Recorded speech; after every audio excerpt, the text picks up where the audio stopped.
began as a formless mass of molecules that frightened sedentary folks and children under 14. Soon it had grown to a height of nearly 2 feet, with a corresponding girth that made it look somewhat like the Emperor Napoleon before his incarceration. It had even learned to play solitaire on a lonely island somewhere in Europe, but it never really blossomed into a serious tyrant. So I'm a bum, screw me to the wall for it. Hey, this guy's got a neat pair of foot soldiers. Man, do they smell like skunk rot and whale breath. Let me see, maybe I can twist him off his tootsies. They're coming, just a little more elbow grease. Yeah, they're almost off now, Aunt Bedelia. Come to your brand new daddy, little girls. Check out how fine they look on my flat fibers. So what? I'm stealing shoes from a smelly dead guy. He don't need 'em no more, the son of a biscuit. I heard there's a curse on dead people's shoes.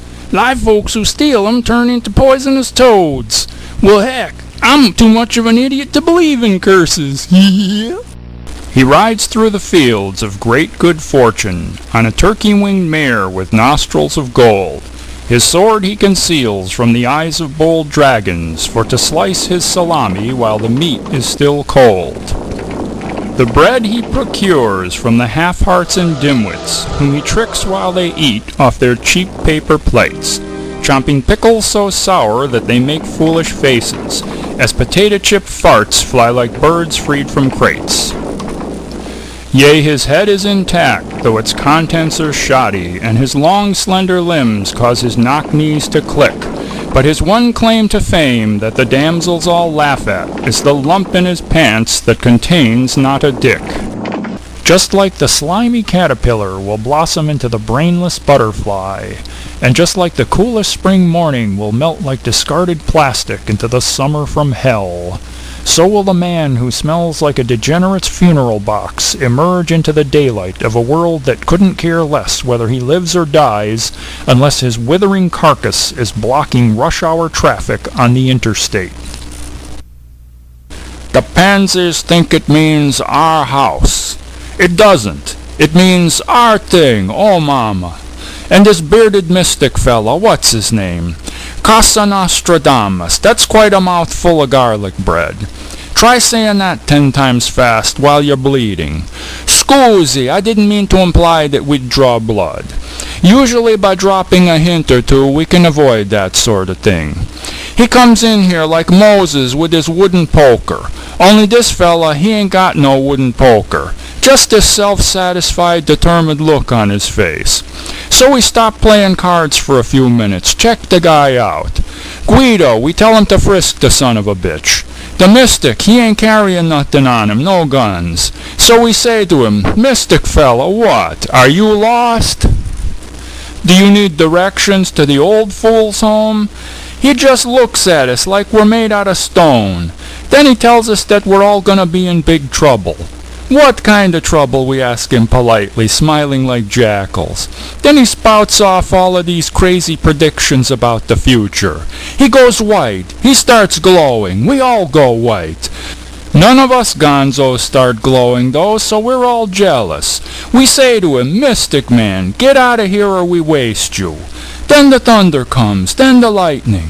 Then Dominic, he starts shooting his pistole. The mystic fella, the bullets keep going right through him. Then he just walks out of the place like nothing happened. So we just go on playing cards again. Fuck him! Mildred Sternbuckle watered the petunias and the pansies in the courtyard of the great Boxholder mansion at sunrise. Later, while on her rounds of the master bedroom and the guest quarters, she happened to run across several fur-bearing creatures under the beds and in the closets. Her vacuum cleaner proved to be powerless against the onslaught of a monstrous army of dust bunnies as they struck terror into her witless soul. Mildred! Mildred! Turn off the vacuum cleaner! Woo-hoo! Dangerous light beams dart across the fringe of Galaxy Vexros A39, where stellar heat warts have transformed the once healthy left leg of Darvin Corbelbussum an astral sailor from the planet Half-Nerd, into an ant-like appendage with fewer and fewer uses each time Mr. Corbel-Bussum contorts his unsightly physique in order to change his socks, or clip his exoskeletal toenails, or perform any similar act of autohygienic labor beneficial to himself. Hey, barkeep, give me another green one for the road. It's St. Patrick's Day and I'm an Irish froggy. Don't worry, I'll get a ride home with somebody. I'm too sick to my stomach to hop there by myself. Hey buddy, give me one of them fake Indian cigarettes. Paint it green first so I can be a Mick Redskin. What's the matter, ain't you got no holiday spirit? I can dance just like Michael Flatley, look it. Hey sister, let's go fool around in the mud, huh? Paint your ass green first so I'll know where to honk ya.